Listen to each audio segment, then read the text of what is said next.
And good morning, everyone. Good morning, good morning. Let me turn off the music for a moment. And first of all, before I begin, I've a little problem on the Galaxy side. We've got a curious hum, which will have to resolve itself during the show at some point.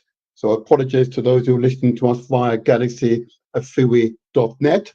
But you are able to hear us clearly via YouTube under the Motivator Show, or Facebook, again under the Motivator Show, or of course you can go to Mixcloud and listen to us via Mixcloud, again under the Motivator Show. Apologies about that. I was trying to solve the problem as the show progresses. But I want to welcome you all to the second installment on the largest democracy in Mother Africa. Of course, that is Nigeria. And we are going to focus on the outcome of that election. But before we do that, I first of all would give appreciation to the Galaxy Afiri management. Thank you for keeping the light burning brightly. I also want to thank you, the listeners and viewers, for the support you've given to the show. Thank you very much. But I also want to thank all of those of you who've kept the faith and have not lost hope. Yeah? Because life is very much what we make it. Success is ours for the taking. So what I want to do first of all, of course, as is the tradition on these shows, is for us to look at our general health. Ultimately, our health is our wealth. And the true wealth of any nation is the people. Yeah. As Nigeria is well aware, it's the people. Yeah. Particularly those who are young. Okay. Those who are young. Invest in the young and you're investing in the future. Okay. All right. Okay. So if I may, I'm going to begin and just to remind you of these crucial health messages which are being shared with you because I've seen the stats. Yeah, I've seen the stats. And the stats make for uncomfortable reading about us as a people and our general health and well-being. I simply ask you, please, to consider the amount of sugar that you currently take into your body, and also consider the amount of salt that you consume each day. Why do I ask you to do this? The cumulative effect of sugar and salt on our general body, our general physique, yeah, can be most damaging. Think about those sweet cakes. Think about whether or not it's necessary to add sugar to your teas and coffees, or consume in excess those so-called soft or fizzy drinks. Think about the impact it has on your body over time. And equally, consider the amount of salt that you're ingesting. Is it really necessary to add salt to your food for so-called flavoring purposes? I say not. I say not. Why? Because the experts in the field say not. Because the impact is there for us all to see. I'm reminded of a speech some years ago by Professor Hilary Beckles, the Vice Chancellor of the University of the West Indies, when he noted in his family, immediate family and extended family and networks, abnormally high levels of diabetes and hypertension in his family networks, which reflected the whole of the Caribbean, most certainly the Americas, absolutely here in Britain and Europe, and parts of West Africa and East Africa as well, and most certainly South Africa. Unusually high levels of diabetes and hypertension or high blood pressure. I simply ask you to consider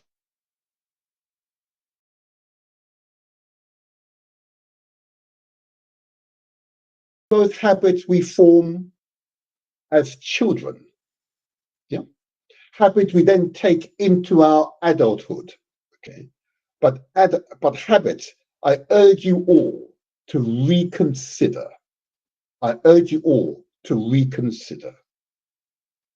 Why? Because diabetes, hypertension, high blood pressure are actually killers for which there is no known cure at this time. You can manage the condition, but you're not able to cure those conditions. So I simply ask you, please, to consider the amount of sugar and salt you take into your bodies every day. Because most certainly for us, it is causing untold damage to our communities. I equally ask you to consider the amount of fat and carbohydrate that you ingest. Okay. Now, fat is one of those typical part of our diet, which is accidental usually. You don't deliberately add it to your diet. It's found in certain foods, particularly in meats. I know many of you, when you are cooking the meat, you see all the meat, what appears to be water, but also the fat in the meat come out of the meat when cooking. Particularly when you're grilling, you can see it. When you're stewing, then you tend to keep the fat in the food as well, in what you're eating. Okay. Equally, as regards carbohydrates, primarily through the wheat products, but some root vegetables, such as, and I'm sorry to tell you, I know, yam and potatoes. I can hear the cries now. I can hear the cries now. I know. But the fats, when you see men of our community with bloated shoulders, bloated abdomens, bloated thighs, and bloated buttocks, this is excessive consumption of fats. Yeah, which builds in our body. Yeah, we store it in our bodies in different ways. Okay, but what you're doing, you're putting additional weight, additional burden on your heart. Yeah, and of course the carbohydrate that we convert again and store into sugar and other products in our bodies. You know? They are, of course, normal part of our cuisine, yes, but in the correct proportion. We eat in excess of sugar, salt, fats, and carbohydrates. And then over time, damages our body. When you're young, you can usually work it off. As you get older, in your late 20s, in your 30s, in your 40s, in your 50s, in your 60s, 70s, and beyond, oh yeah, that's when you recognize the burden you've accumulated over time. Many of you will recognize it much sooner than that. Yeah. Hypertension, high blood pressure, diabetes are big, big killers in our community, or they're debilitating conditions. Yeah. I simply ask you to consider salt, fat, sugar, carbohydrates. I note I did in a different order that time. I want you to think about what I'm saying. The effects of these excessive ingredients is damaging. And lastly, I should mention starch. I know, I know many Nigerians and Ghanaians and others, and many those from the Caribbean, from Jamaica and other places. Okay, I'm going to say it. West Africans, of course. Yeah, jollof rice. I recognize jollof rice. I recognize it. I recognize it. It's a staple part of our diet. Yeah, yeah. Caribbean, rice. Very much in Jamaica, rice and peas, as it were. Yeah, staple part of our diet. Eating it every day. You're consuming starch. large quantities of starch that we store in our bodies for energy, for an emergency. Okay. Here in the 21st century, we are in a complete ocean of excess amount of nutrients. Mhm. And we consume it in excess. What is the effect, of course? You know, in our communities, right across the world, but certainly in West Africa, in the Caribbean, in the Americas, here in Britain, many members of our communities are overweight. Yeah, we're carrying excess weight. I see many gentlemen, mature gentlemen carrying excess weight. I see many women, often, I have to say, heavier than men at the same height, carrying excess weight. And I realize these are habits we formed as children. But you can appreciate I'm an elected official, okay? Duly elected official. I see the stats and I see the consequential impacts of those negative stats on our communities.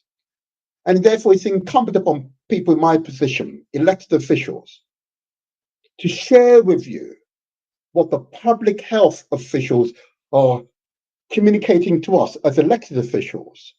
That we need to spend more money on public health, education, to educate people as to how to live and eat healthily. It is our responsibility to do better.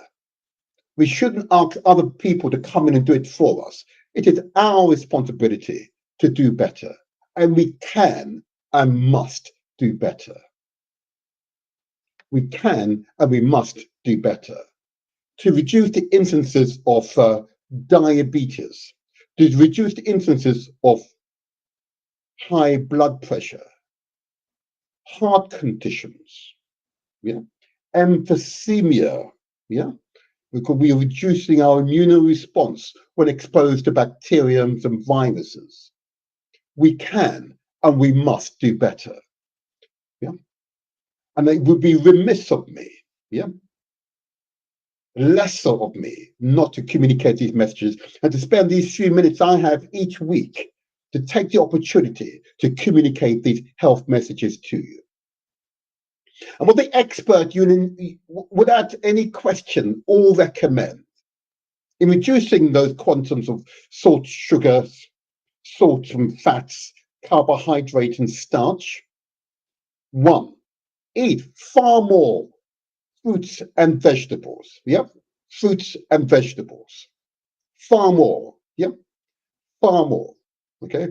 My first ingredient each morning is, well, I like hot water myself and a fruit. That's my preference, to be honest with you. That's the start. That's after I've completed my exercising. Exercises is incredibly important. But let me go back to the fruits and vegetables. Okay, vegetables, particularly the green vegetables, but a broad range of vegetables. Fruits of all types. Keep bearing it. Okay, your body will reward you. I repeat, your bodies will reward you. Your mind will reward you. Okay, because you're providing what it requires to rebuild itself each day and defend itself against the elements. Those I say the elements, those bacteriums, those viruses, and all those maladies that pervade our environment. Okay, it's important that these messages are received by you and actioned by you, because our community must do better. Africans, either in the continent, on the motherland of Africa, whether you're in the Caribbean, whether you're here in Europe or Britain, or the Americas, or other places in the world, we must collectively do better and take better care of our health. Critically, I mentioned exercise. I went for my exercise this morning, and why I've always feel so much stronger.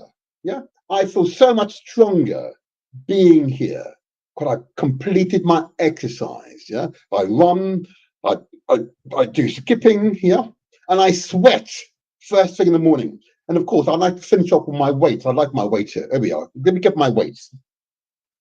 My weights. Oh boy, I love my weights.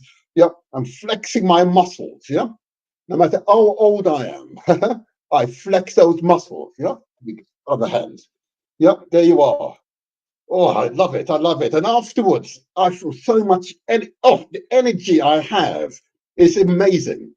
This is important to do, really important to teach these habits to our children so they take these habits into their adulthood. Yeah, teaching them good habits is as good as extending their lives by another 100 years. Yeah, really important, really important. Here's my water. Yeah, keep my water handy. I'm told by the experts we should drink between 2 to 3 liters of water per day. Look, I'm not an expert. Go to your doctor, your GP, whoever has access to your medical record, and let that person tell you what is the right quantum for you based on your height and your mass. Okay, but it's important to drink 2 to 3 liters of water per day. Okay, really, really important. I cannot understate it because we are mostly water, of course. We are mostly water. We are mostly water. Now, I hope those messages make sense to you. Please, I hope those messages make sense to you. And if you've not heard these messages previously, I completely understand. And this is our collective responsibility uh, to share these health messages with our loved ones, our families, our friends, our associates, our networks, the wider communities. Really important, really important. And lastly, I just say on this section of the show that, of course, we should also think about our mental health and general spiritual health. Okay. And as part of my daily routine, I meditate. Mhm. And I push away all the cares of the world. Yeah. I push away all the cares of the world. Yeah. And I ensure that I'm able to think clearly. Yeah. I close my eyes and I meditate. And it's a powerful medium to use to raise your energy level and your focus. A powerful medium. Okay.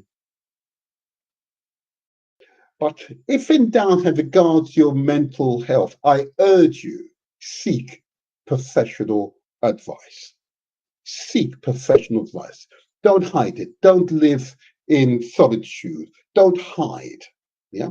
Seek professional advice. Okay? And if in doubt, ask questions. In fact, ask questions about anything what I've described to you so far this morning in terms of the general health and taking care of yourself, on what to eat or not to eat, in the right quantum.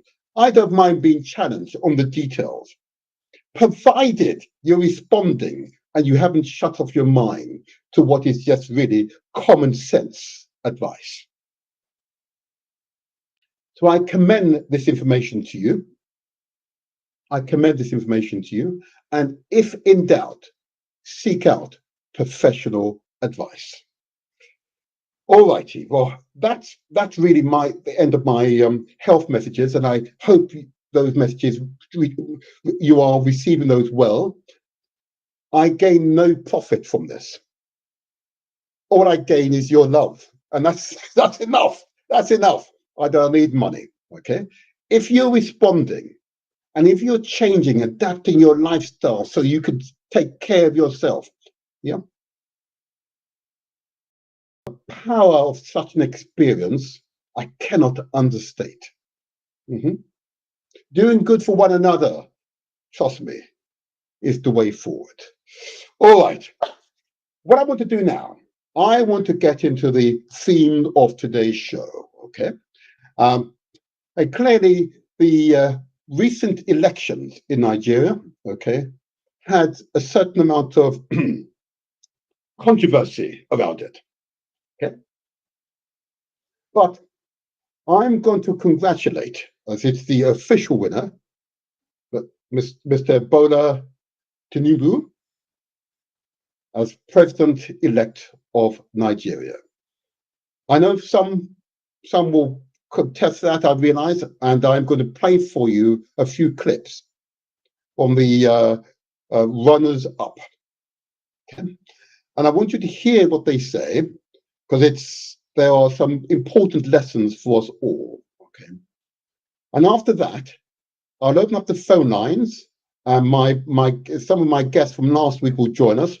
But I'll be very receptive to your thoughts on the conduct of the elections, but what Nigerians, you as Nigerians in particular, what is your vision for the future? Clearly, this is a collective responsibility, what's happened in Nigeria recently. It is a collective responsibility. So if I can get the technology to work first time, and I'll just set up this video. And this video, first of all, it is the first speech given by Peter Obi. Okay, first speech by Peter Obi to the Nigerian people following him coming third in the presidential elections. So bear with me for a moment. Let me just set it up. Let's see if I can get this to work without any problem first time. And I'm about to do this here. Not this one. There we go. And I say again to people, the whole purpose of these shows is not in any way to cause distress. The whole purpose of these shows is not in any way to cause anger, but it is to stimulate healthy debate. It is to stimulate healthy debate. Here we go. Let's set up video now, and hopefully you can see that. And here we go.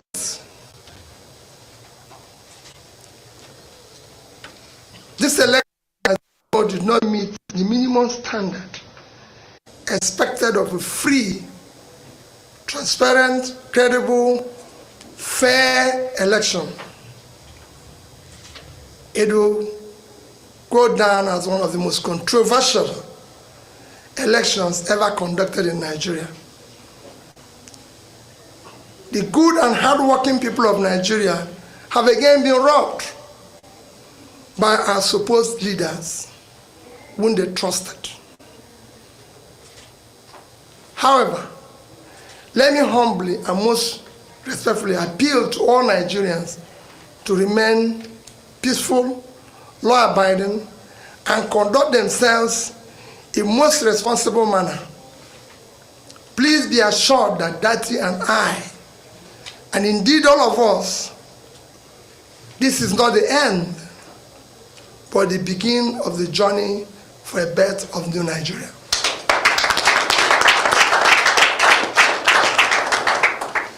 Dati Baba Ahmed and I remain absolutely undaunted and deeply committed to the project of a new Nigeria that will be built on honesty, transparency, fairness, justice, equity. All the above starts with the process. The process through which people come into office is far more fundamental, more important than what they do thereafter. It's my belief, and I've maintained so consistently, that if you must answer His Excellency, the process through which you arrive to office must be excellent.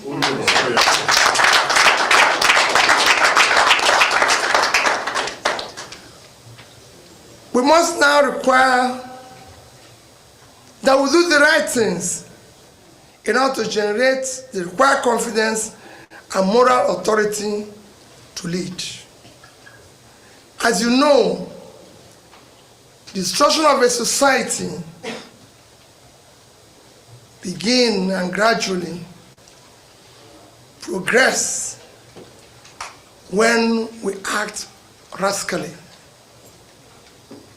or we deliberate in manipulation of the rule of law and suppression of the will of the people. During my campaign process, I said that we will govern by the rule of law, because we know what not doing that will bring about. And that's why we insisted that. Let me reiterate, and I assure you that good people of Nigeria, that will explore all legal and peaceful options to reclaim our mandate. We won the election, and we will prove it to Nigerians. Oh, yeah.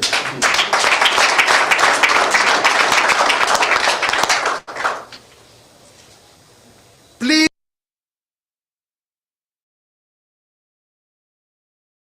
All right. Well, you heard what he said, and I'm not going to contest that statement, other than to say we must listen to Peter Obi's wise words. And that is, of course, he will seek peaceful means to prove that he won the election. Like I said, I'm not going to contest what he said. I've seen many examples, in fact, a good few hundred examples, reasons why he might wish to contest the legitimacy of the elections. I've seen 100 examples, but I'm not going to comment upon it. Okay, but that is a statement made. There's much more was said, of course, but for now, I'm going to let that rest. For now, I'm going to let that rest. And it is unfortunate that that was the statement by Peter Obi, because it is either that the process was indeed faulty, or indeed there are other reasons why that statement was made. Okay, but I accept the fact that it was made, and of course it is a source of significant concern. I now want to go to the runner-up, okay. Mr. Atiku Abubakar. Yeah? I want to play his the first speech following the elections. Okay. And again, I also lament its content. I lament its content. Okay, I lament its content as well. But clearly, the Electoral Commission has something to answer for. But I also note, and I'll get to it later on, independent international observers took a different view to Peter Obi. Okay, so let me now go to the runner-up, and let me now connect the runner-up's election address as well. Let me just get this up on my computer. Let me just play this one, and then we'll go to the declared winner. Okay, just a moment to go. There we go. So, fellow Nigerians, it is with a heart full of sadness that I address you today. I have, in the last 3 decades, devoted my life to the battle to birth and deepen democracy in our country. It was a battle that started during the military era. It was a struggle that nearly cost me my life and that of my son, Adamu, who is seated here today in Kaduna, where 8 policemen were killed in their attempt to save our lives. I survived the assassination only by the mercies and grace of God. Following that attack, I was forced into exile. But that attack claimed the precious lives of those policemen in the service of our dear country. That was not all. My businesses were nearly crippled, and my signature business was eventually appropriated by the maximum ruler in power at that time. My commitment to enthroning democracy ensured that I joined forces with other compatriots. As a leader of the defunct Social Democratic Party, together with our current chairman, we fought and won the 1993 presidential election. which was acclaimed as the fairest and freest election in our history, there was no internet then. Mark you, no internet. Yet it was the freest and the fairest election. Sadly, Chivemko Abiola, who embodied that hope for the birth of a new Nigeria, paid the ultimate price, including his wife. Our fight to enthrone democracy continued. Indeed, the motivating factor for the birth of the People's Democratic Party was to force the exit of the military from government and their permanent return to the military barracks. Today, we have succeeded in doing that. Following the exit of the military and the advent of democratic rule in 1999, I did not rest on my oars. I deployed the same level of commitment to advance and deepen our democracy. I did this because our democracy was bought at a huge price of human lives. My mentor and true Nigerian hero, who this venue in which we are gathered this evening is named for, was one of those who paid the ultimate price in that battle. Before my eyes, the military murdered him. So also was Chief Alfred Rewane, Chief MQ Abiola, and his dear wife, Chief Mrs. Kudrat Abiola, and many others. It was also for this reason that I sacrificed my political aspiration and fought against the actualization of the third term.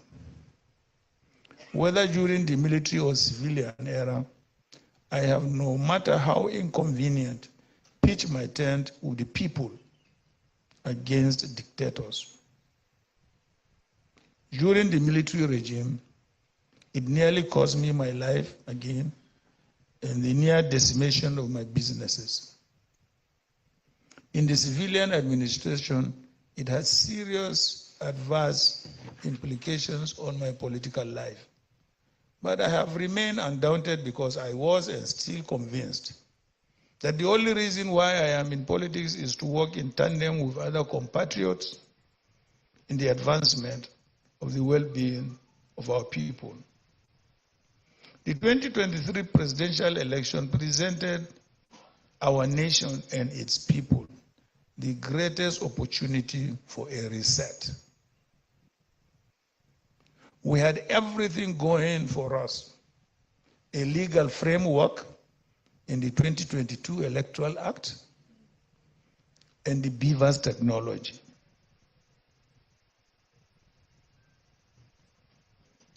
The enthusiasm of Nigerians to turn out and in large numbers was an added bonus.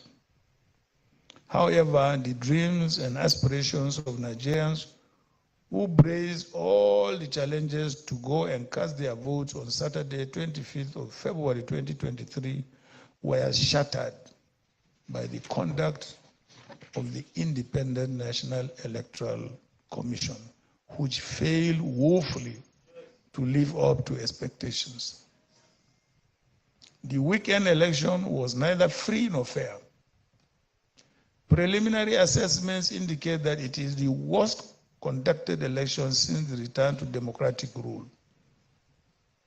The manipulation and fraud that attended this election was unprecedented in the history of our nation. I can still not understand why the electoral umpire was in such a hurry to conclude collation and announcement of the results, given the number of complaints and irregularities of bypassing of the BVAS, failure of uploading to the IRV, and unprecedented cancellations and disfranchisement of millions of voters in brief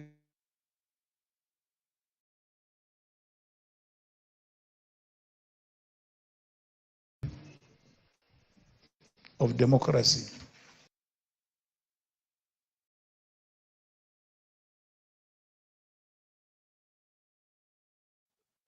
That was quite a statement, a rape of democracy.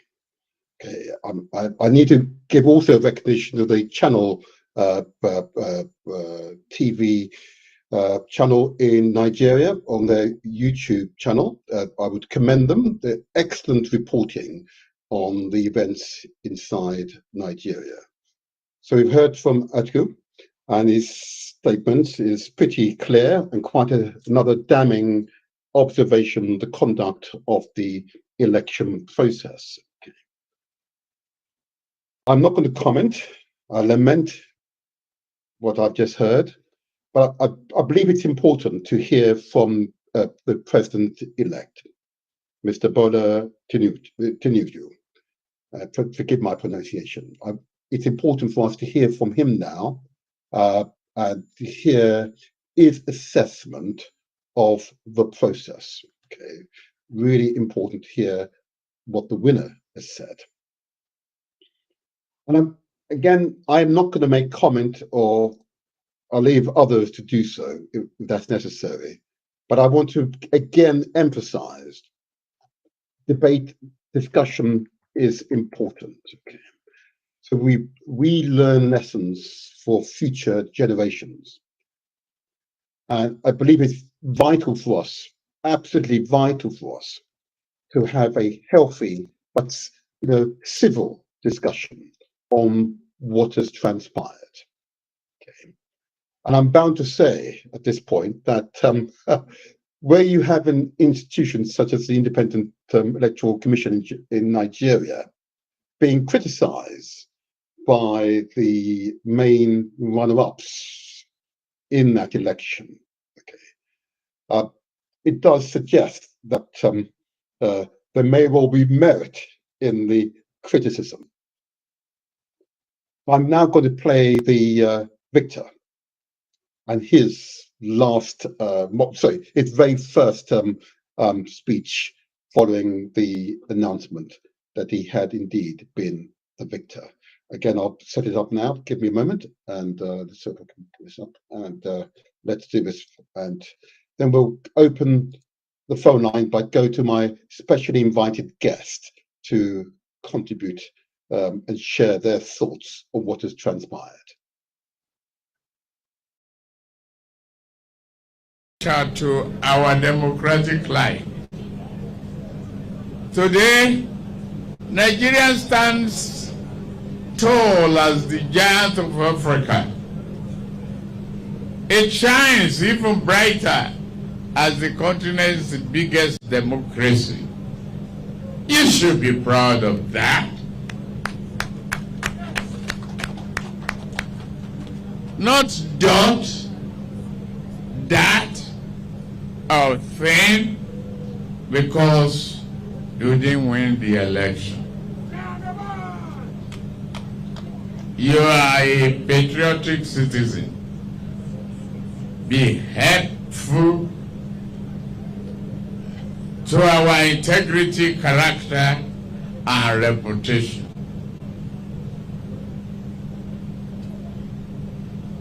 We have created the biggest democracy as Nigerians. We should be proud of that. I thank all of you who supported my campaign. Most especially President Muhammadu Buhari, GCFR, for his commitment and dedication to the cause of our democracy. He is indeed a true patriot.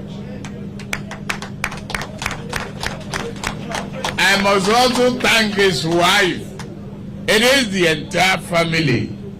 They were on this election. They keep their eyes on the ball, committed, patriotic, loyal, and firm.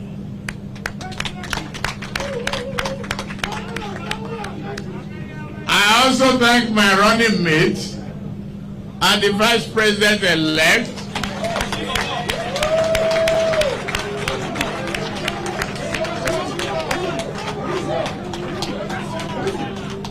His name is Senator Kazim Shettima. Equally former governor. He's from Bonu, an immovable pillar of support.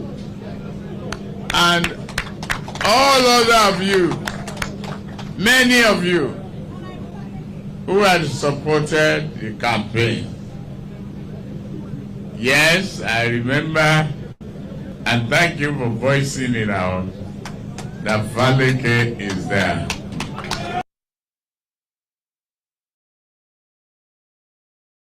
Right, I'll pause it there. It does go on for a while, but I will pause it there. And I think we now need to have this healthy interaction. I'll take off the screen for a moment. Did we take off the screen? Okay.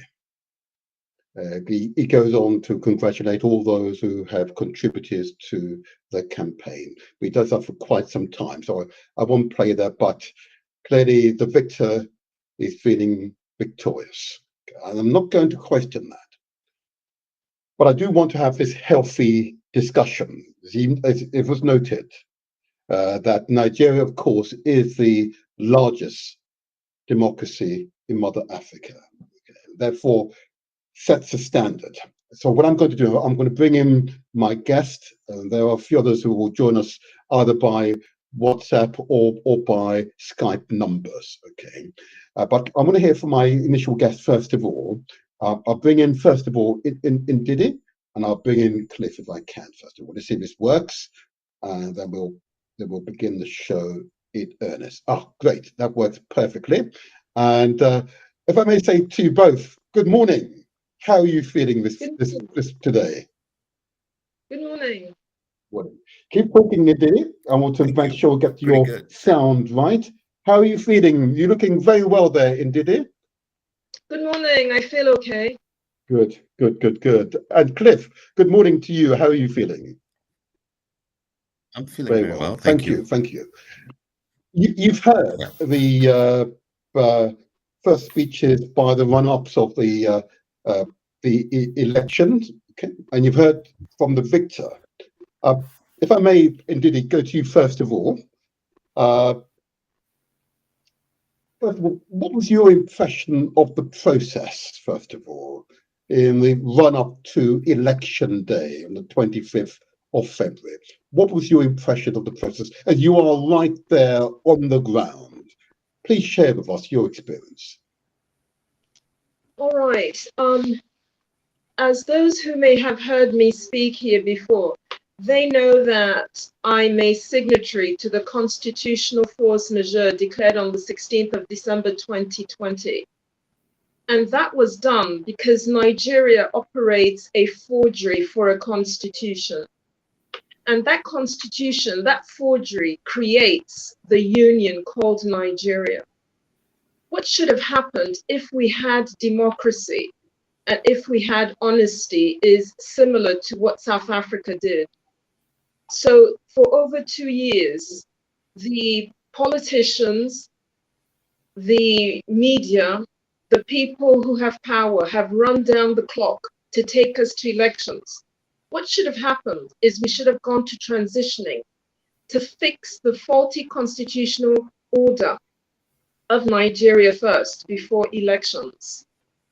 But they've done what they've done, and they've taken Nigerians to a sham elections. Now, as the politicians and their supporters, NGOs, pastors, priests, and whatever carry on doing, I'm in a different lane. I'm in the lane of those who are self-determination seekers, and as such, we are seeking the decommissioning of that forgery, the 1999 Constitution. So the whole elections thing is for those who want to carry on with the fraud that is Nigeria. And they're going to bring about what happened in 1964. 1964 is reloading. Thank you. Yes, that's okay. Thank you. And of course, I could anticipate what you were going to say. That's fine. You're there on the ground, and you've experienced it for yourself. you're in the sort of, I think, is it northeast part of Nigeria at the moment? That's where you're located. Is that right? I've moved back down to Abuja. Oh, right, you're in Abuja, right? Okay. So you've seen it on the line, and I'm going to come back to the detailed outcomes of each of those elections in each of those states at the moment. But if I can go to you, Cliff, and put the same question to you, because you, of course, have strong connections, family connections with senior members in Nigerian society. And of course, you've intimately watched the process as it unfolds.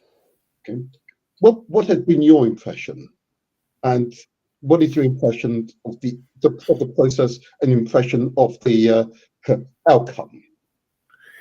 Thank you very much for having me, Pleasure, Councillor. pleasure. I'm very happy and pleased that at least we had an election in Nigeria. So the alternative could have been like no elections and chaos and just completely a disgruntled sort of society, out of law and order. And since we are navigating towards the process of self-determination and understanding who we are as a people and our the election, as far as I'm concerned, the fairness of the election, if I'm going to look at it, it's 50-50. So I mean, it's okay. It's okay. We've done it. There was no a lot of there was no outrageous bloodshed or any kind of anything that is outside the norms of election in Nigeria that we can say that we haven't seen in a long time. To come out and have this kind of election today, I think it's a pass. That's the least I can say, and I'm really happy that that at least we can sit down and dialogue, rather than carry guns and carry weapons and fight each other. And I think that's a good move in the right direction. All right, thank you. That is, of course, a response, and I'm going to assume you've not been exposed to the many examples of questionable practices that might have occurred in some states. Okay. I think that's not fair to say that. Okay. Well, I did participate in election. I helped, the current president to run for election, and even when he started the campaign in Nigeria, he was running a CPC party. And it was clear that he wasn't going to win any election whatsoever because he was running a 100% Muslim party. yes. And I come from the Northeast, and we're the only Christians. We're few Christians that were in the party. And we joined hands with him. And I personally was part of the team that sort of sat down and said, you know what, we cannot win this election until we actually join with an existing party. At that time, PDP was the strongest party, and they had they had Nigeria for themselves, and they had a plan. They called it the 50-year plan of Nigeria, that they're going to rule Nigeria for the next 50 years. But what happened was that when AG and CP and CPC, marched together, it was clear that they presented the strongest opposition that Nigeria have seen, and so thought the opposition won the election. And that's the first time we're seeing a change of dynamics in Nigerian politics. So I understand. And my candidate running for governor, Buba Marwa, lost in Adamawa State. Yes. And I campaigned for him very closely. So I understand the dynamics of politics and campaigning in Nigeria. I'm going to come over to you in a moment, Ndidi. I'm just going to bring up on the screen. Let's see if I can make this work without any hassle. Because of it. There you go. I'm not sure if you all can see that on screen. Can you all see that? So this is the spread of victories, and you can see, and as you say, the state you mentioned, Danwa, is state. Yes, I see that there. I can see where the green is located. Okay, so this is interesting. So the APC vote was quite spread across the country. The APC won the River State. It won in Keti, Niger, Bono in North. Interesting spread, and Zafara up there again. It's interesting spread, I must say, an interesting spread. But if I may come back to you now, indeed, if we take this off the screen for a second, if I may come back to you, and this is an interesting one for us to consider. Did you actually vote, nevertheless, in the election? Did you actually vote anyway in the election, first of all? No, I didn't vote. I only vote in England because I'm a British citizen. So I'm not going to start coming to Nigeria. It's my, and start voting. So I didn't get any PVC. I didn't get any of that.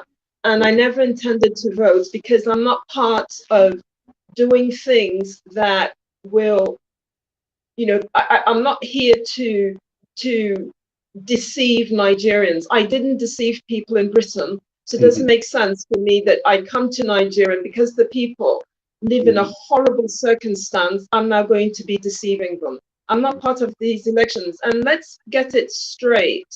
Yeah. When people say the winner, it's not winner. We have to be truthful. I don't understand. Those who don't know me, I'm a retired Metropolitan Police officer. I was not born in Africa, but my parents are from Nigeria. And when I retired in 2015, I came over to Nigeria. So I am a police officer. I know what fraud is, and I know what criminality is. I'm not now, because I'm in Nigeria with Black people, I'm now going to start, doing things I would never do in England. So what has happened is INEC, which is created by that forgery 1999 constitution, declares people winners. So it's not about who won, it's who has INEC declared winner. And it's, before I end, it's a whole elections process. We're only at the start of it. It goes on till the 29th of May. That's the swearing in ceremony. And it's in that ceremony that all those who have won then swear an oath to uphold and defend that forgery and to give it life for 4 more years. So it's a process. So while those who think they're victors are up there saying things about democracy, you cannot have rule of law, you cannot have democracy when the foundation of that union is a forgery. So while they use all those words and everything, there are people who are carrying on doing the right thing. We're supposed to go to transitioning. Now, if we don't go to transitioning, we'll do something else. But we have said that we are not going to live under a forgery. And there's nobody on earth or outside of earth who's going to force Nigerians, indigenous people, to bow down to a forgery. Okay, got it. Thank you. Got it. Cliff, I wonder, would you make any comment on the question of this constitution, how it was put together during the military rule? Because clearly, most constitutions would require the people to give it approval by way of a constitutional election or referendum, I should say.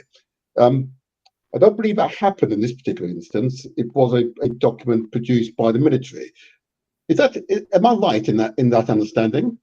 I think I need to challenge a little bit. I disagree with Ndidi's position of 100%.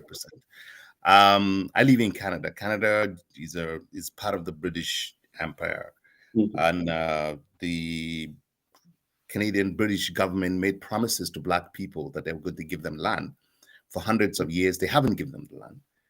They made commitment to loyalists that moved from Canada moved from the United States during the in relation to Nigeria, though, Cliff. In relation to no. I mean, like, Nigeria, I'm trying to create a balance because she made a statement.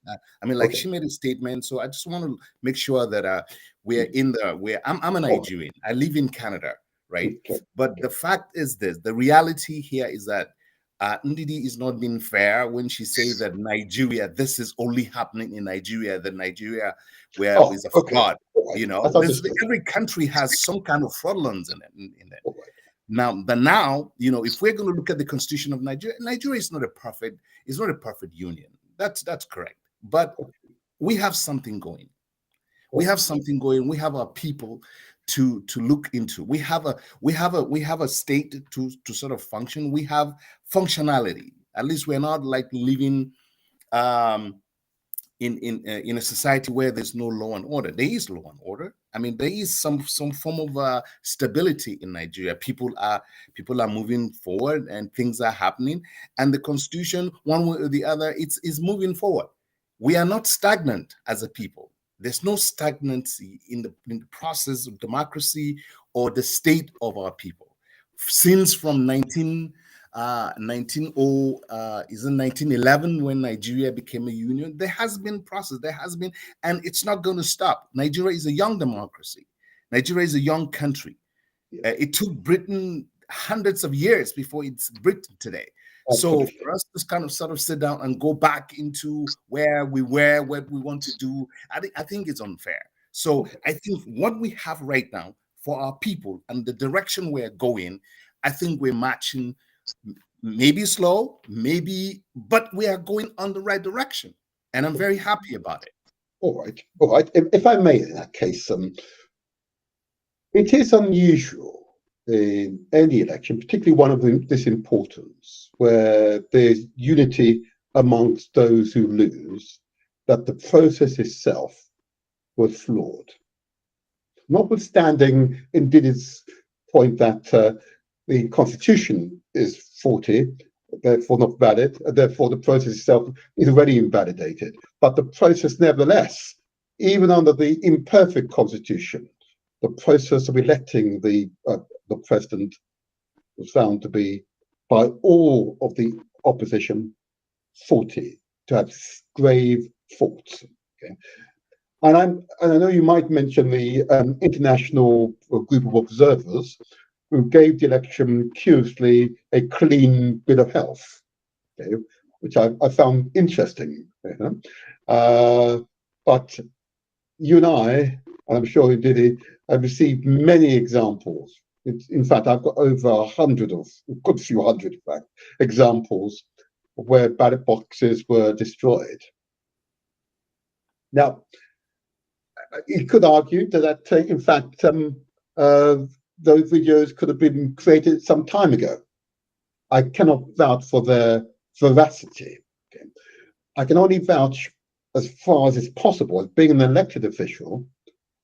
Within my political ward, I have hundreds of Nigerians, hundreds who refuse to go back to Nigeria for fear of their personal safety, particularly during times such as this. So I can only take these anecdotal evidence, speaking to people on the ground, people who have family in the country, okay, and note they're concerned about the process. So you're right. You started off by saying it's 50-50. Okay. You heard one of the runner-up, Atichu, say that it was possibly the worst presidential elections ever.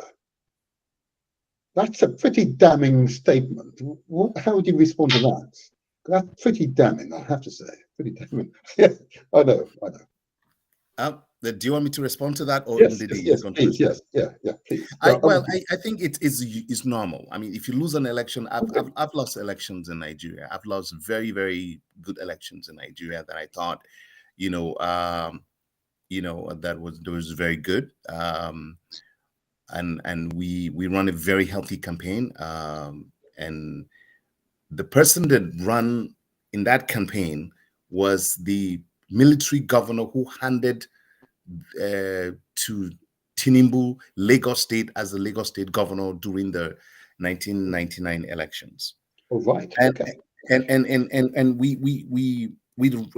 his name is Buba Marai. We run a very good campaign, and he's a brilliant man, brilliant mind. He is actually the one that handed over the map, the roadmap of how to repair Lagos. How Lagos it is today is credited to Buba Marwa. I mean, he's a Harvard, business,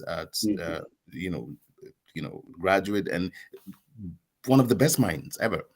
No, so what I want us to understand here is that if you lose an election, even there's no part of the world, even in America or in Canada, people protest election when they lose. That's the usual human behavior. That is normal. There's no anybody who has lost any election and they're excited that they lost. No. But you have to move on. Okay. We have to move on. We have to actually move away from this. The election, we're not going to do any election. This guy is Tinubu is going to be the president of Nigeria in the next 4 years. We have to live with that. Okay. I have to say, reality. I'm a realist. I hear you. I hear you. One of the reasons why yourself and there are some other guests who are going to join us in a few moments, I understand, have been selected is that you're not actually in the country. Oh, if you're in the that's country, not fair to say that. I would want to follow through, but I want to be really that's clear. not fair to say that. I'm going to follow through. I'm going to follow through. Don't worry. I do understand. Don't worry. I do understand. Ndidi I've known for some time. Okay, and she's been here in Britain and has gone to Nigeria, but she's made her position very clear, very clear. Okay? So that was unquestionable. Okay, and you, of course, are based outside the country as well, but you both love Nigeria. Okay. What I'm very conscious of, and you can shoot me down, I don't mind, is this: that if you were in the country, okay, but have not travelled overseas, okay, I wouldn't wish to ask these questions of you in public because I'd be concerned about your personal safety. Okay. Now, if I may, Ndidi, again, and I've got you still back on the screen, so you're still full on the screen. You're looking quite magnificent in your dress, you see, so I've kept you up on the screen. The issue I now have, of course, is when you look at the process, okay, is it your view that your position on the constitution and the presidential process to elect a president, do you feel that increasing number of Nigerians, regardless of their ethnic heritage, their tribal allegiances, are now moving to your position? Do you believe that is the case? Indeed. All right, before I answer that, I just wanted to say this. The gentleman said something about me being unfair. I want my listeners to say this. It's about truth. It's not fair and unfair. What is unfair is to have a union at gunpoint, to force people to stay in a country that's supposed to have a constitution under a forgery. That's number one. Second thing is, I'm in Nigeria, I'm not born in Africa, and I've come to Africa. That person is born in Africa and has now gone to the West. So you guys can, you can judge what, the value you give to what we were saying. The number three, there's something called WhatsApp. It's a social app, and people send videos. Sometime, I think it was in December last year, before the elections actually happened, there was a video of the person that INEC has declared winner, Tinubu, and the other one, Shetima, were there. They were sitting on a table. It was some kind of a town hall meeting, and Shetima was rummaging around behind him for a bag. He didn't get to the bag, but Tinubu did. Wads of money came out. It was the new Naira, and it was given to a man who was there in front of him. Why am I saying this? The only reason all of you in London and in England are hearing about elections is because people have been given money or promised things for elections to happen. I am with the self-determination movement. We're not giving anybody money. So you're not going to get the crowds because we're not bribing anybody. And another thing is that those of us who want this constitution to be taken down and a proper union agreement made, you won't hear us on the news and radio because there's been a blackout against us. But while you've got all these people happy about elections or unhappy, whatever, you still have those who are saying we are not going to carry on a union under a forgery. And we are right. And everybody knows we're right, because none of you would accept counterfeit £20 notes from me if I owed you money. So that's the position we are in. And so, and as I said, there's been a blackout. There's been 2 whole years for us to have fixed this constitutional problem. And those who keep on saying that Nigeria is okay as it is, okay, let's have that referendum. They will never, because they're lying. And I'm going to use strong words. I'm a police officer from the best police service in the whole world, the British one. Let's have that referendum. NINAS has done all the work needed in the past 23 years using United Nations instruments and international law. We are the door is open for transitioning. As I said, South Africa did the same to correct their faulty apartheid constitutional order. Why don't those people who are saying that Nigeria is so great and so wonderful, why don't we put it to the test? Because if I do vote, which I doubt, but if I do vote for, let's say, the referendum, I've only got 1 vote. So if all the Nigerians who are in Nigeria, who have not run away from Nigeria, but they're living in Nigeria, if they say that they want the Union of Nigeria to be, so be it. You see? But okay. That's it. So it is, for me, what is not going to be acceptable. And as I said, 1964 is loading. So go and check out what happened after the 1964 elections. 1964 is loading. But you're not going to see that in the news. One day, those of you in London are going to be hearing about killings and all sorts of things happening in Nigeria.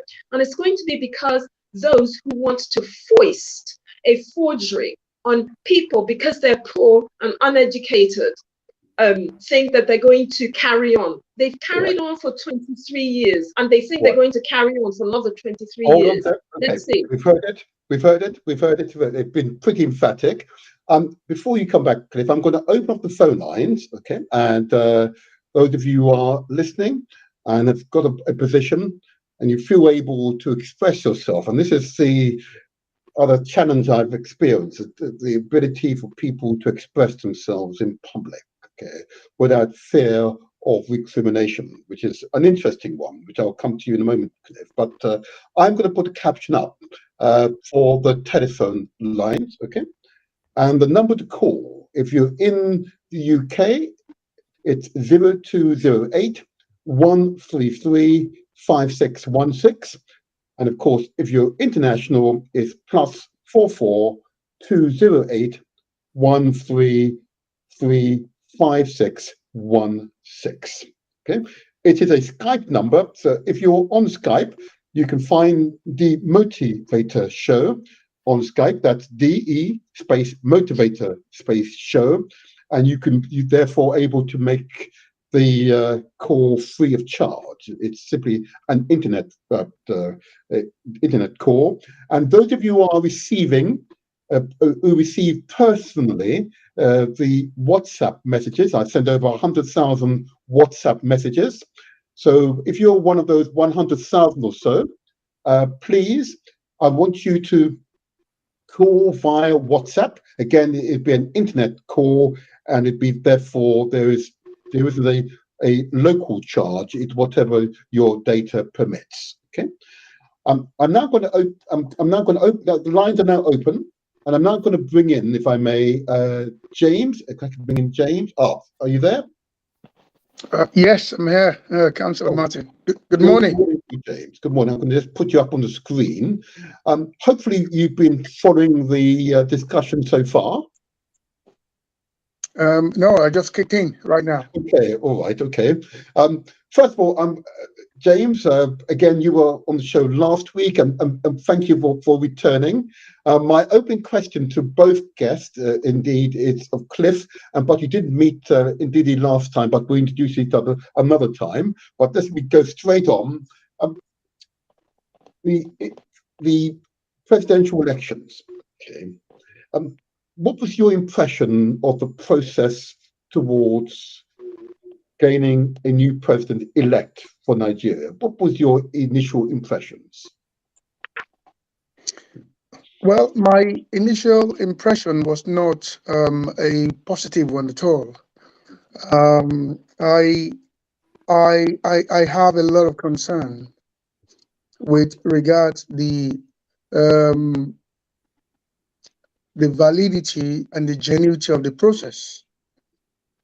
In the first instance, a huge amount of money was invested in the equipment that was used by INEC. Um, the um, the budget was deliberately increased to that amount to enable INEC to have one of the best equipment that will allow them to have a real-time result. That was the promise they made to the nation. That was the commitment that they also made to the nation. And that was the basis upon which such a huge and large amount of money was invested on all the equipment, on the server, the beavers, and all the technology equipment that was used. Therefore, you will expect from INEC to deliver a result that will not just um, allay the fears and concerns of the people, because the populace in Nigeria always knew that there's always malpractices during election. So for the first time in the history of Nigeria, we now have a chance to prove to the world and to our citizens that Nigeria can actually conduct a fair and credible election without any form of malpractice at all. But unfortunately, this did not happen. Results was not released in some areas until after 24 hours. Some results, I read an online report of one INEC local government chairman that took his results home because he was going to have a quick shower, and then he brought them back to the council ward office before he now released the result. Right. What kind of audacity is that? How can you take the results of the vote of the people home to your house? So these are the many things that happened, and we have a lot of concerned Nigerians and also concerned citizens of international communities over this election, that they are not convinced that it's a true reflection of the vote of the people. They believe that the vote of the people have been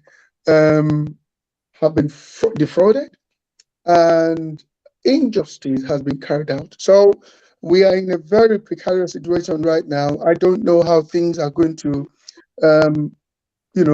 end up, but certainly with the little that we have seen and we've heard, it's not a good one. It's not a good one. Okay, thank you. And Cliff, you appear to be the voice of optimism here. I'm typically the voice of optimism, I have to say. So it is a curious reversal. I'm going to put you on the main screen now, Cliff. I'll put you on the main screen. Now, I'm going to give a call out, just to help you along. I'm going to give a call out for those Nigerians who are happy or are happy with the process. I'm going to particularly invite Nigerians who are happy with the process and happy with the outcome. I'm interested. Yes, there you are. I'm interested to hear from them. Okay, and I'm happy for, if you're in Nigeria or you're here and you're concerned about your identity, etc. I'm happy for you to have your camera off or do whatever is necessary, just so that if you're worried about your identity being known. But I'm interested to hear from Nigerians who are happy with the process and happy with the outcome. Now, Cliff, yes, go ahead. Yeah, you want to make I'm the chief happy man of the process.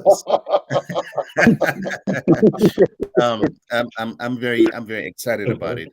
And because I believe in Nigeria. I believe that But I'm going back to Ndidi for a minute. I just want to recall what Ndidi says about me. That I was born in Nigeria and I leave Nigeria and I came to Canada, and I don't believe that anybody is trapped in Nigeria. Nigeria is a free country and everybody is allowed to travel anywhere they want to go. And there is nobody that is told that you cannot leave Nigeria. If you have a Nigerian passport, you can travel. If you want to be a citizen of any country, you can do whatever you want to do. It's a free country. And my kingdom, the Achama kingdom, did not actually recede to the British.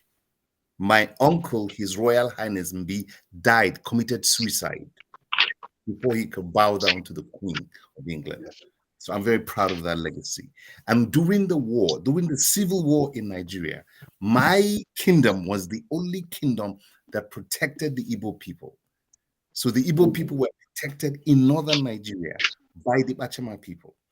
And so Peter Obi went to met my cousin, His Royal Highness, and pay his homage to that reality. So I have a history and love and care for Nigeria as a free and fair society. And I love my country and I love the process. Whatever state of progress that we have made, I love it and I like it. And I'm part and parcel of that reality. Having said that, I believe Nigeria has nothing to prove to anybody, to Britain, to America, to anybody, but only to Black people and Nigerians. We have nothing to prove to anybody. We've done our best. We're moving forward, and we are going to do more as a country. We have come to embrace what we now exercise and experiment as democracy, and we love it. By way of going to vote, by way of electing our processes, electing our leaders, and by showing good practices of one institution, establishing one form of institution or the other so that we can move forward in a better union. Okay. So that's my position at the moment. So whatever that had happened during somebody took the election process and somebody took the like my other colleague was saying that somebody took the ballot papers to their house and brought it the other day. If you look at all the religions in the world, even the Quran, the goats ate the pieces of the Quran. Goats ate the Quran. But that doesn't nullify the Quran. That doesn't say that the Quran is not from God or what was eaten. You can't live your life in the past. We have to embrace what we have right now and say we're happy that we have a successful election. We're very happy that people didn't die. There was no chaotic, because everybody was thinking that, oh, there was going to be riots. No, we're not going to set Nigeria on fire. That country will prosper. That country will be great. That country will continue to immerse and become the greatest country on earth. And there's nothing anybody can do about that. Long may that be so. Long may that be so. And that is in my heart. That is what we want. That is what we want. And it's going to happen. I've got to call them the line. I've got to call them the line. Don't you worry. I've got to call them the line. Efe, are you? Can you hear us? Okay, Efe. Yes, you can. We can.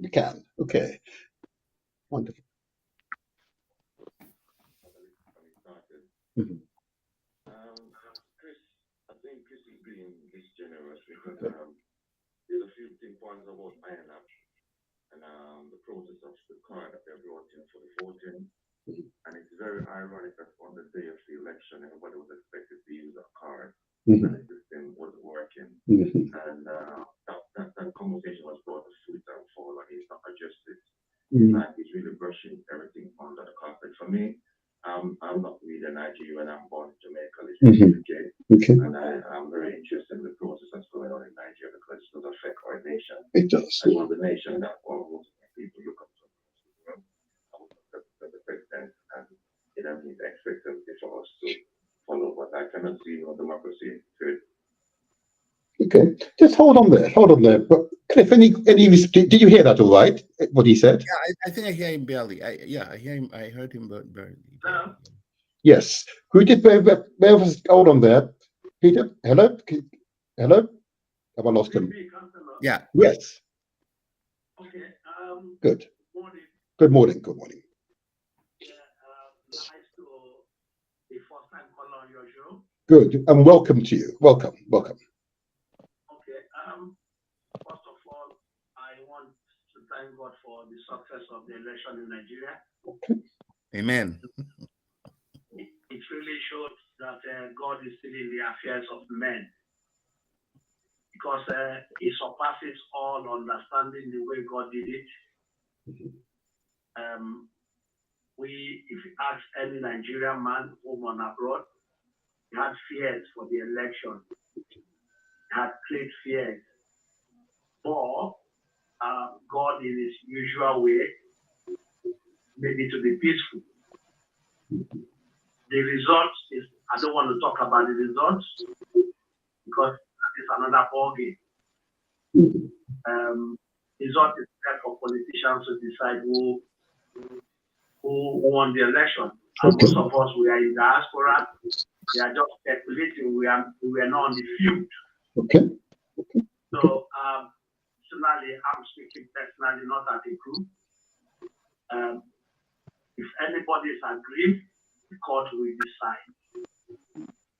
For all I will appeal to all of us here in diaspora is, we should not make inciting statements that can bring trouble back home. Okay.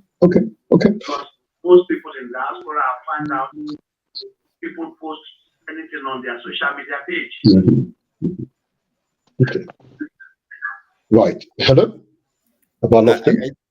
Yes. Are you still there? Let me just comment.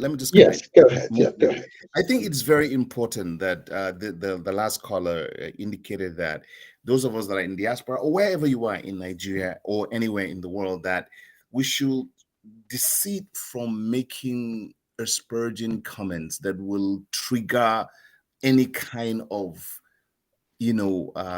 dishearten, raise the tension in Nigeria and get things moved. We're in a threshold of so many different things. So it is very important that we encourage the process to happen. We encourage peace and stability in our country. Anything people, I'm in a lot of WhatsApp groups. I just stay in the background and I just listen. I don't post or repost any kind of pictures that are going to cause any kind of misunderstanding, because anything today can be doctored, can be manipulated, and anything can be said by anybody, and as a result, you can cause a lot of trouble. I live in the north. I'm a Christian Nigerian northerner, and I'm very proud of it. I have Muslim friends, and we live in the same community. In my kingdom, I have a lot of Muslims, and I'm very proud of them. I live in that multicultural, dynamic society, and there's nothing that there's nobody that will stop Nigeria from moving forward. Okay. Thank you. Nigeria is greater than any experiment, anybody, any movement, any thought, anything whatsoever. Nigeria is a dynamic reality. Get to bear with me for a second. Got a call on line. Good morning, caller. Good morning, caller. Oh, good morning. Did you want to finish off your last contribution? Yeah, should I go ahead? Yes. Yeah, what I was saying is, in as much as every one of us here in diaspora, particularly our speak for diaspora, we all are so passionate about what is happening home. But I want to throw caution about our utterances and our write-ups. Okay. I've seen a lot of write-ups on social media. I've heard people commenting. These things can lead to incitement back home. Okay. So what I'm saying is, if I'm not satisfied or anyone is not satisfied, any group is not satisfied with the result of the election, should take the proper procedures. We have procedures. Okay. So as to how you can challenge the election, it's been done everywhere. Yes, it has. Kingdom, if you're not happy, Yes. you go to court. Yes. So nobody should take to violence. Violence will not solve it. Indeed. And indeed, I should say that Peter Obi, in fact, both of the runner-ups have said peace must prevail and they will use peaceful means to resolve the conflicts. Okay? So they use the court system. Yes. Yes. Yes.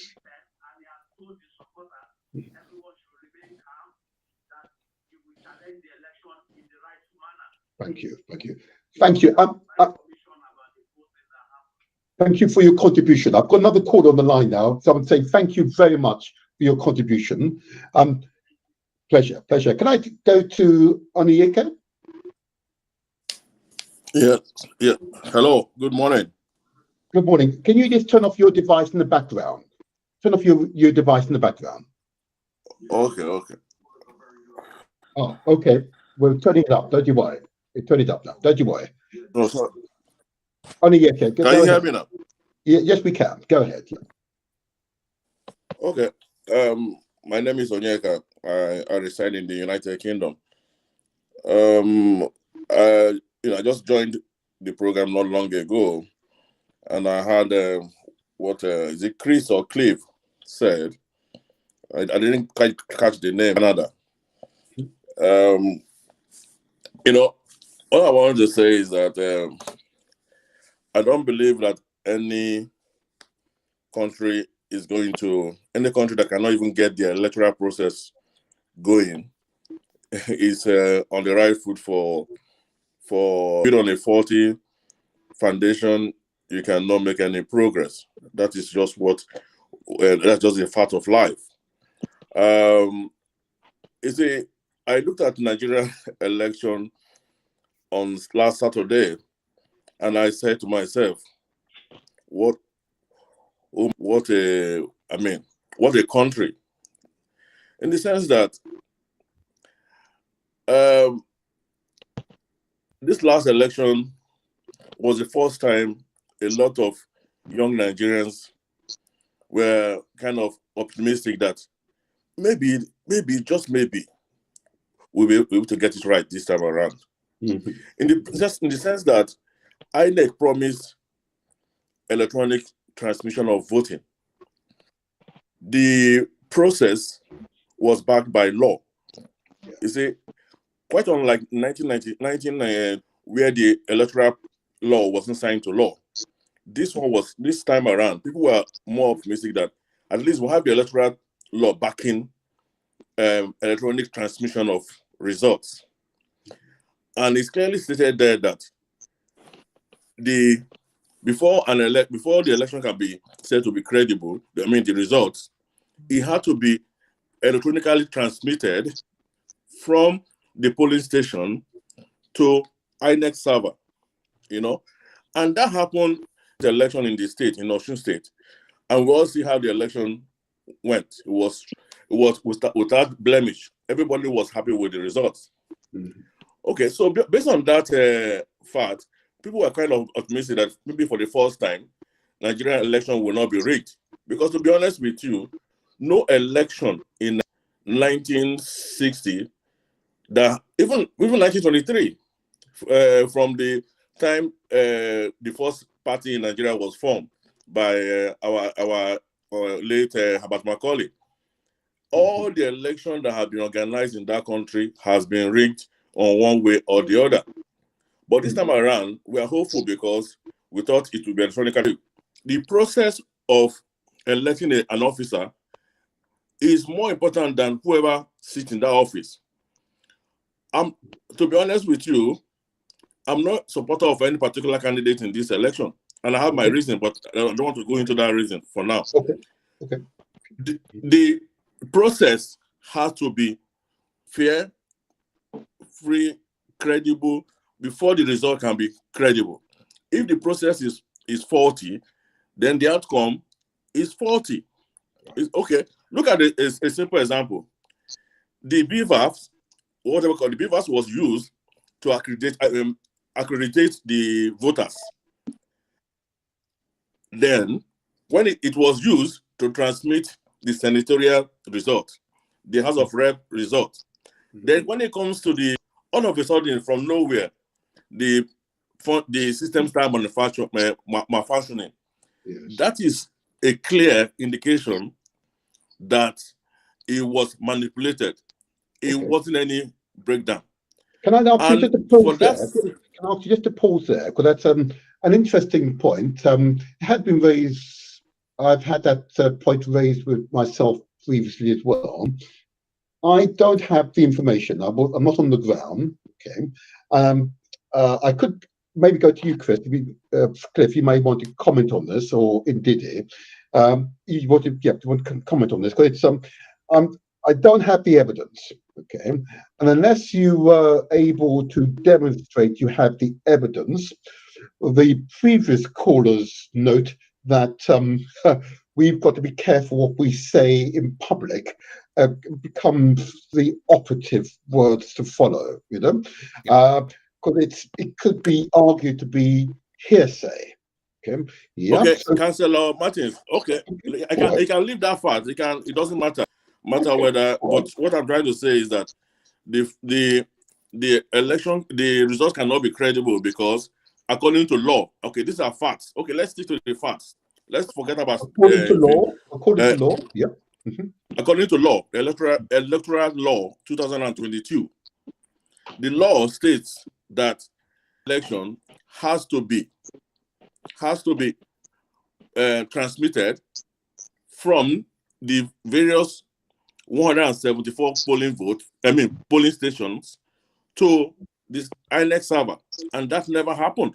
The results were not uploaded on via that process. Okay. That Can I alone ask you to pause there? That's faulted an interesting point. the results. Sorry, caller. Sorry. Okay, can you just hold there? Because that's an interesting point. I've seen it reported in various Nigerian newspapers as well, I must say. Again, I'm not able to vouch for the credibility of those stories, but Cliff, you may want to comment on that particular point, because it is the law within 24 hours. Yeah, go ahead. Yeah. I think, Councilor Martin, I think the confusion there that my colleague is trying to assert is that the law indicated that the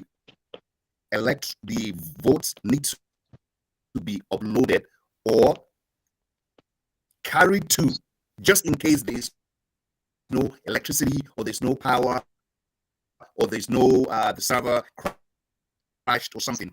But it means the interpretation of that law needs to be guided properly. I'm not a lawyer. You must forgive me, Cliff. We're having some difficulty with your sound for some reason.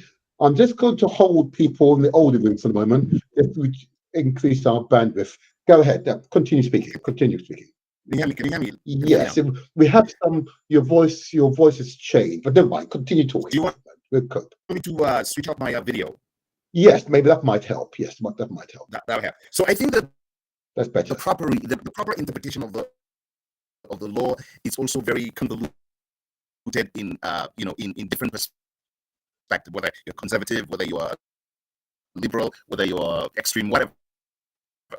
But I think the transmission here could be interpreted as the transparency of taking the votes that have been cast from one point to the other without interference.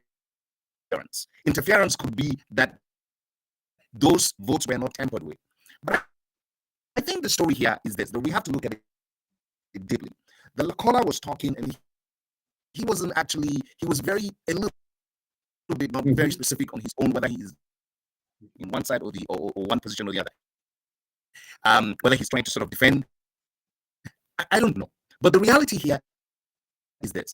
When I live in North America, and I just want to take you back to 2008 when Barack Obama was. You must forgive me, Cliff. Forgive me for interrupting. Yes, your sound has degraded for some reason, so you must forgive me. I'm going to move over, if I may. I'm really sorry. Your sound. I'm going to try and get that right. I'm going to go over, if I may, to Ndidi, who's not spoken for a while. Okay. I don't want to bring her back into the main studio, if I can. Just bring you over here, Ndidi. There you are. And indeed, we've got maybe 15 or so minutes remaining of the show. So I'm interested. It's the way forward. I'm interested, and I want to put this to each of you who are contributing. I'm looking for a way forward. it is not satisfactory that we are disputing the election. We now need a way forward. And you might want to suggest maybe one or two methods to take us forward together, not separately, but together take us forward. What would be your two main suggestions, Ndidi? Okay. No justice, no peace. Okay. We know what happened in 1964. Nigeria has a constitutional arrangement that's fraudulent. And until it is fixed, it's going to be crises after crises. And that's why those born in Nigeria are going to be going to Canada and USA and wherever, because they cannot live under the effects of that constitutional arrangement that's a fraud. So And give me the two reason, recommendations. Forgive me, Ndidi. Just give me two recommendations for us to yes, move. I'm going to, it's part of I'll it. read it now because it's time. No, the reason, because, you know, I'm a police officer and I've lived all my life in the West. I know what the West is like, and I know what Nigeria is like. And there's going to be crises after crises after crises unless we fix it. Okay. The only way out now, and people have died, it's just that it's poor people that have died. That's why some people can stay here and say that it's all right. One young man committed suicide because of this, and he's a poor man. Yeah, he's a poor man. Ndidi, And I other do need people your have suggestion. died. I need your suggestion. We've got the background. Yes, but my I'll give you your suggestion is this. My suggestion is this, is that whether some people who are happy to live under a forgery think that all is hunky-dory, that's up to them. I'm living another reality. The 1999 Constitution is a forgery, and it is not going to be the basis of any union. We've been saying, and I'm still saying, let's go to transitioning. That's the answer. The solution. Yes, go ahead. Yes, solutions. The solution is to go to transitioning like South Africa did. Okay. When you go to transitioning, we then renegotiate this union, and it includes referendums where the different ethnic nations will ask themselves whether they want to be in Nigeria, yes or no. Then that referendum, the results determine the way forward. It is not you in London who will determine, and it's not me here in Nigeria who will determine. It is the ethnic nations will have a referendum to determine democratically what they want. That is the only way out. Thank you. Thank you. Thank you. Thank you. And that's very clear. Thank you, Ndidi. Always. And I love your articles. And I would recommend your articles to the listeners and viewers. There are wonderful articles. So, Ndidi, it's your one.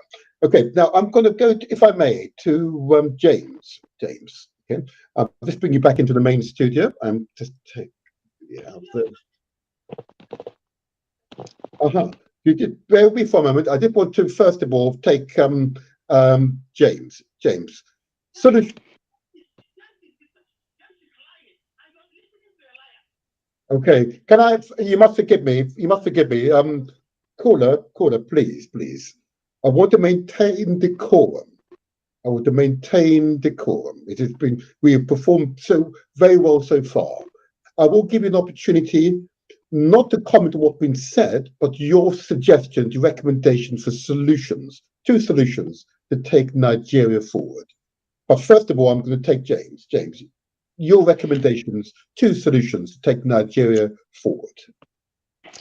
Yes, my first recommendation to take Nigeria forward from where we are right now.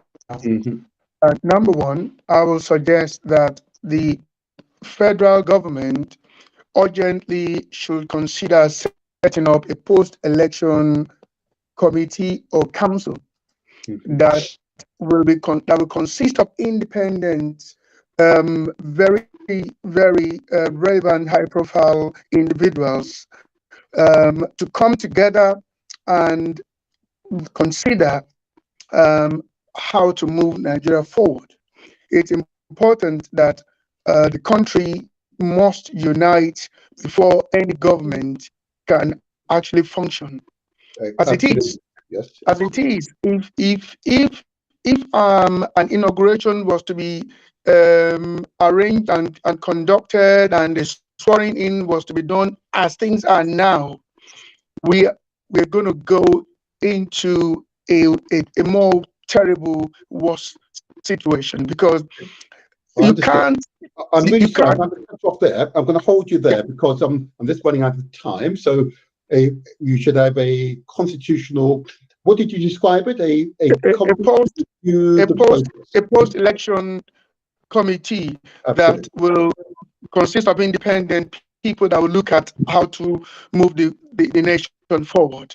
And my second suggestion will be that we should, all of us as Nigerians and lovers of Nigeria, just continue to maintain our peace and calm and quietness, and also continue to pray for that country.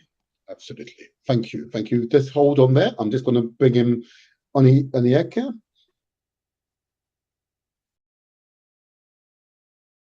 Onyeka, can you hear us still? Yep, you can still hear us.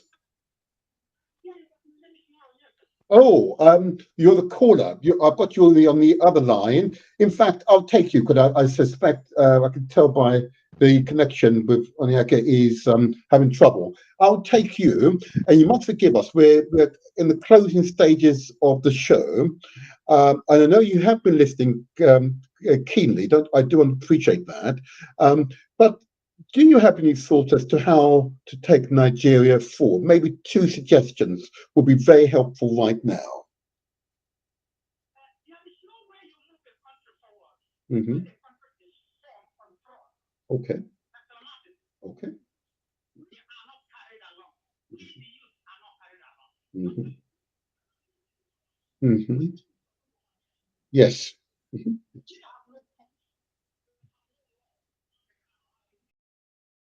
Mm-hmm. Mm-hmm.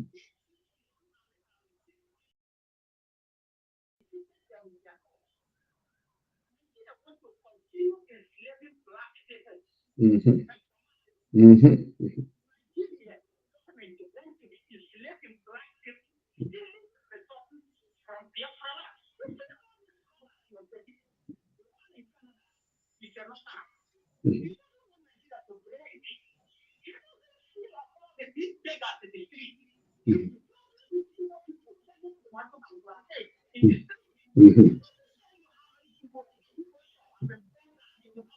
Mm-hmm. Mm-hmm.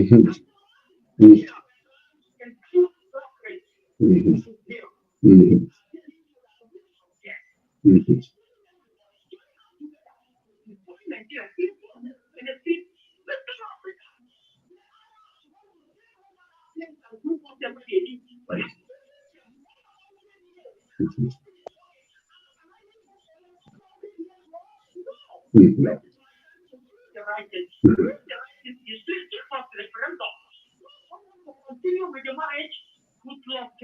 Okay. Mm-hmm.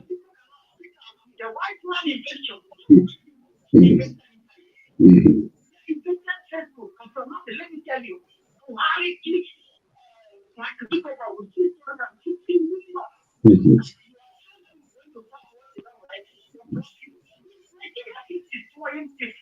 Mm-hmm.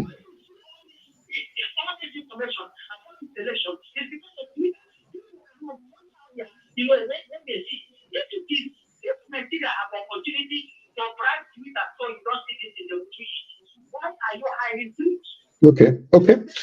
All right. Caller. Hold on. We've heard we've heard you.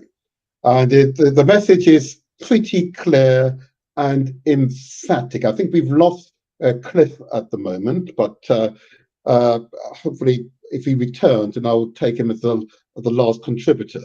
But it does appear to be quite emphatic. I'm by nature an optimist, okay? But I have been exposed to hundreds of people from across the country. Okay? And the resounding concern across all parties, I must say, not just particular parties, all parties, is concerned about the process. Okay? But I'm very conscious that Nigeria is a young country. I know we've just, a new caller has just joined us with number ending 1375. Caller, can you hear us first of all? You can. Oh, this is who's calling? This is. Yeah, it is. Yeah. Okay, you're coming that way. Okay. Yes, I wanted you to. We've only got a few minutes, but I wanted you to make your recommendations as to how to take the country forward. Yes. Okay.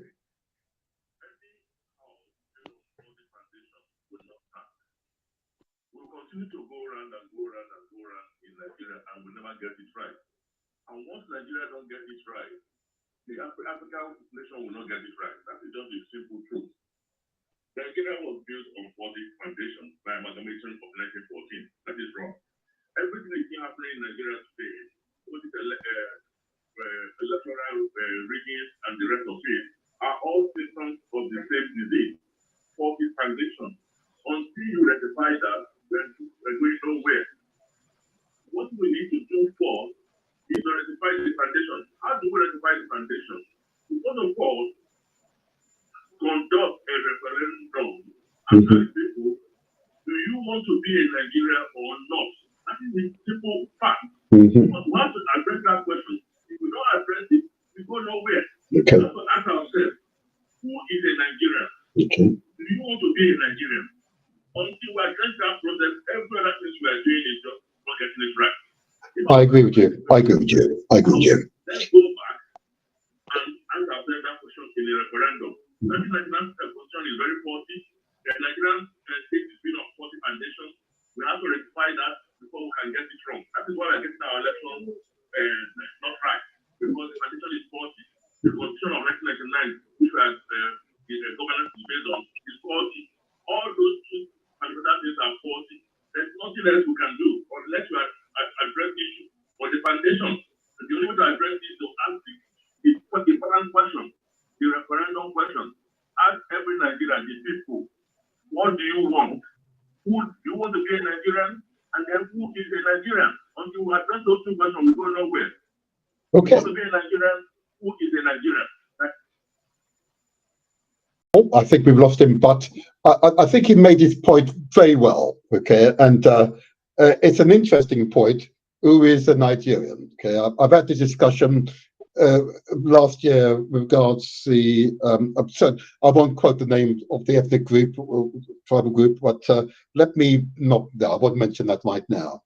I'm conscious of time, and those of you who are on the Galaxy Freeway Network, I will disconnect from that network at 10 o'clock as required, so the next presenter can take over. But we will go slightly over via and continue transmitting via YouTube, Facebook, and Mixcloud under the Motivator Show banner. Clearly, the issues here require thorough discussions, a thorough discussion. I want to thank that caller for that contribution. And before I bring in my guest, I want to also take caller with number ending 3242. Good morning to you. Good morning. Hello, yeah, good morning, Councillor Martin. Good morning. Who's calling? Who's calling? My name is Eric. Ah, good morning to you, Eric. How are you, sir? And thank you. You've been listening to the show, and do you have your recommendations? Do you have your recommendation to take Nigeria forward? Yes. Go ahead. Yes. It's imperative to have peace, unity, love. Let these particular things run in the country. But what I want you to understand, in this country where there's no unity, where there's no justice, fairness, equity, that country will be rigmaroling. So how do we get out of this situation? Let the country be inclusive country from every tribe in Nigeria, like some of the speakers spoke before. Let them set up a committee from every tribe in Nigeria. Let them sit together in unity and love and discuss on how Nigeria will be a better country, because Nigeria is one of the best countries in the whole world. And it's all good for us, those in diaspora, to be having this kind of, sadness when anything goes wrong in our country. Because at the end of the day, that's where our country, where we originated from. And those that talking referendum, yes, it's good to support it. All the tribes in Nigeria to sit down, ask questions that will lead either to have referendum or something that will make Nigeria to be a great country, or if people choose to go their different ways, which personally I don't like, but there's something that will bring everybody together. You know, and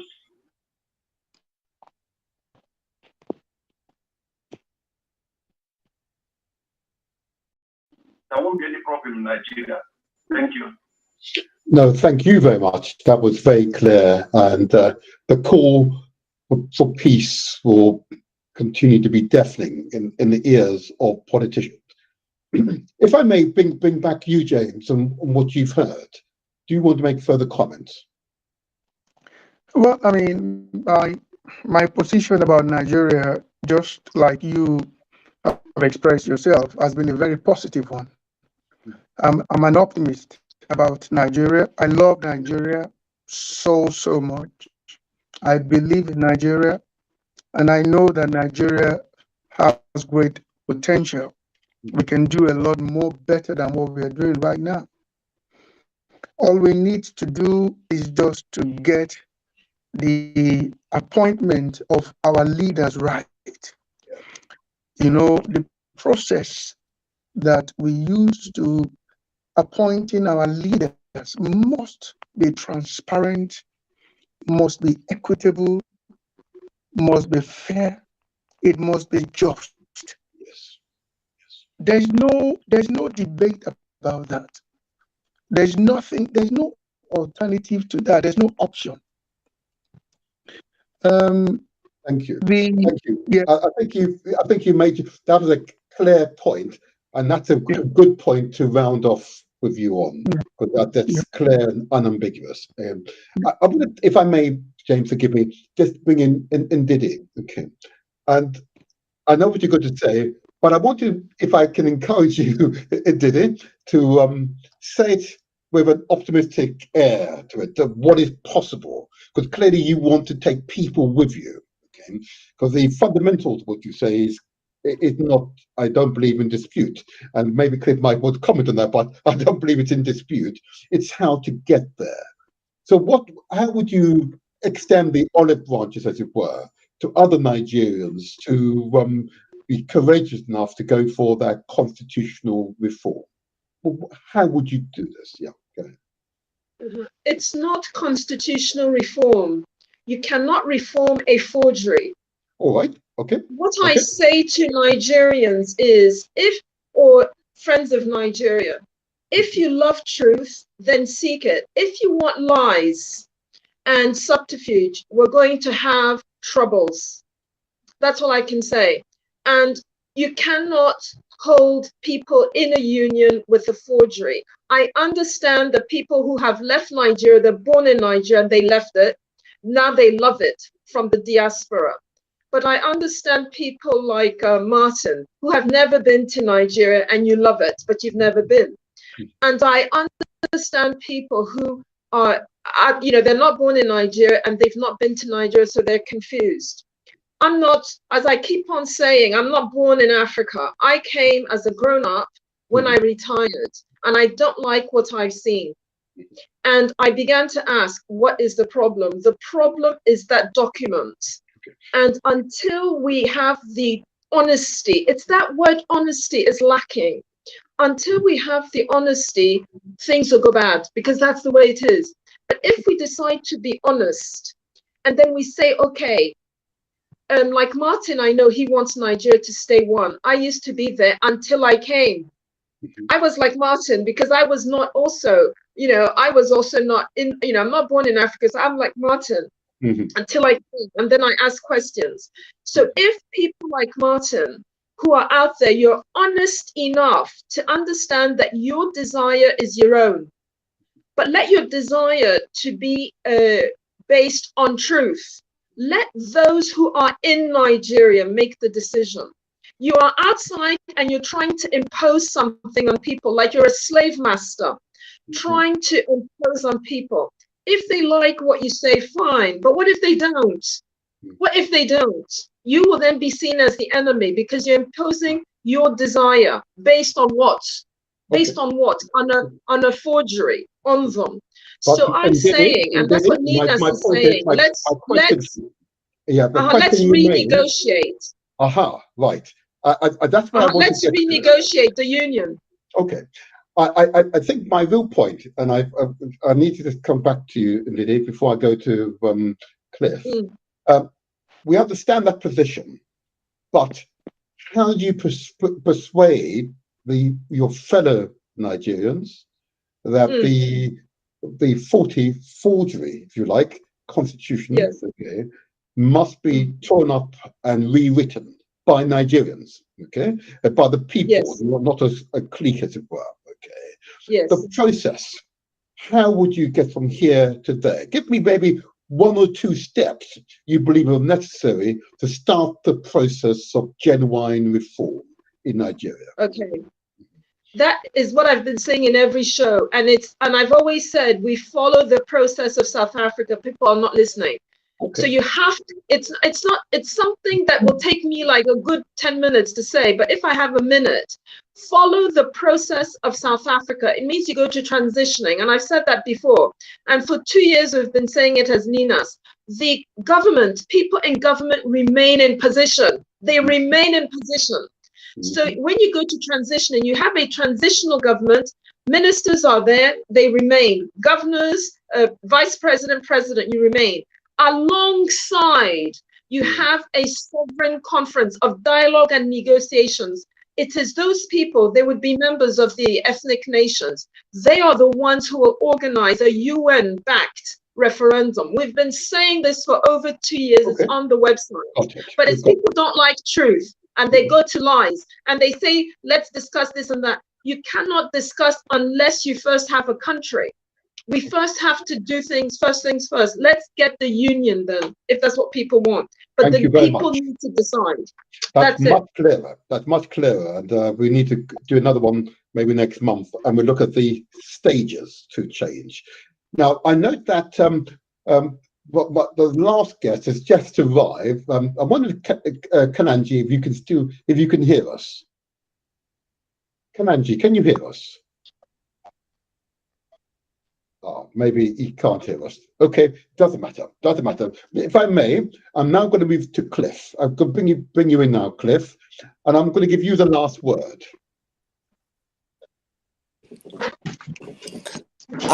Yes.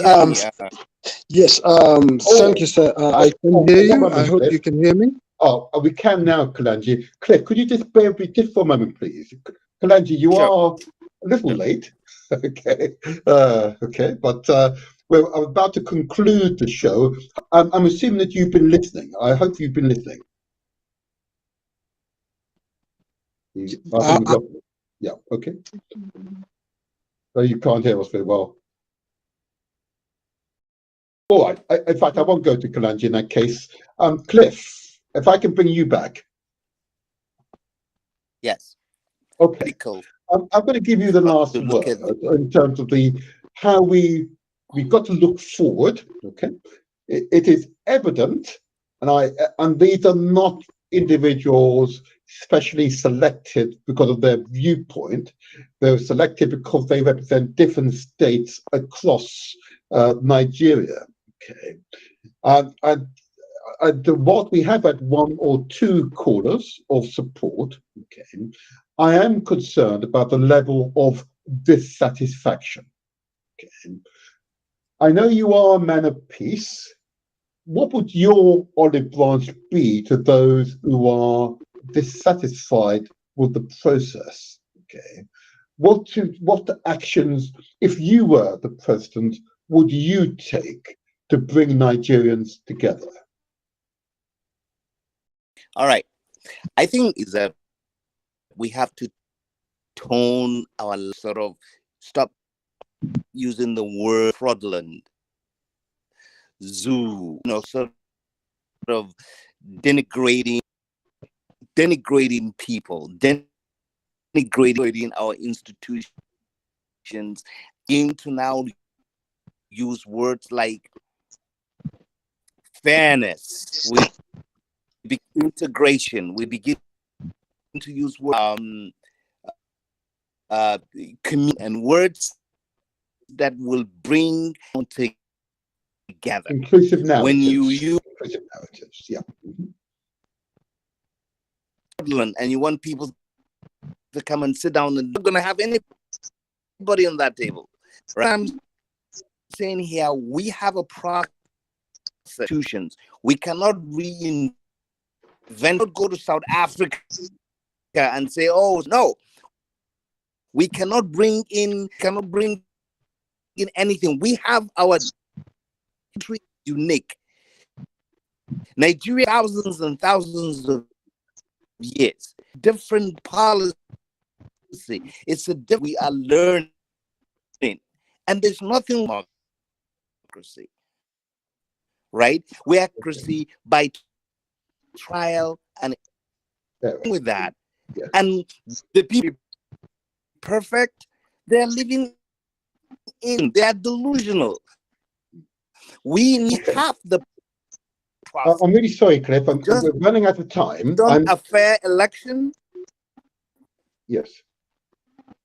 Sorry, Cliff. I'm running out of time. What it is, I was hoping you might provide 2 olive branches to enable the process of people coming together again to love Nigeria. Okay. And I've heard your first point, which of course, narratives should be inclusive. Okay. And you should seek, and the hyperbole language we should be avoided. I get that. What would be your second initiative to bring people of Nigeria together? What would be your second suggestions? They allow people that should have the process of naturally that process to the people. Okay, we're having difficulty hearing you. We're having difficulty hearing you. I'm really sorry. I'm not sure why. Can you repeat what you said a moment ago? Can you hear me now? Okay. Yep. What I'm trying to be, we need to allow the organically, naturally, by not imposing this in any way to determine it by themselves, by any form, anything that it has naturally. Okay. I understand you. In other words, naturally, it will happen naturally. Whilst I'm not going to disagree with you, you must forgive me. I'm now almost out of time. Immediately, must forgive me. Whilst I agree with you, there's some the process will organically evolve so that it satisfies the needs of the peoples. I agree, but there is some deliberate action that absolutely would need to happen in order to facilitate that organic growth. But I understand your intention. I do understand your intention. And what I want to do in conclusion, really to emphasize the situation that we're currently in. Okay. So I'm going to bring up on the screen, you might all be able to see it. This is the distribution of the parties, okay? And it's quite clear that some parties are concentrated in the sort of southern part of the country. Some parties have a spread across the country, okay? And others, of course, have a single state which they have responsibility. I know Ghana is interesting. And that may well be a lesson for us all and for all Nigerians, okay?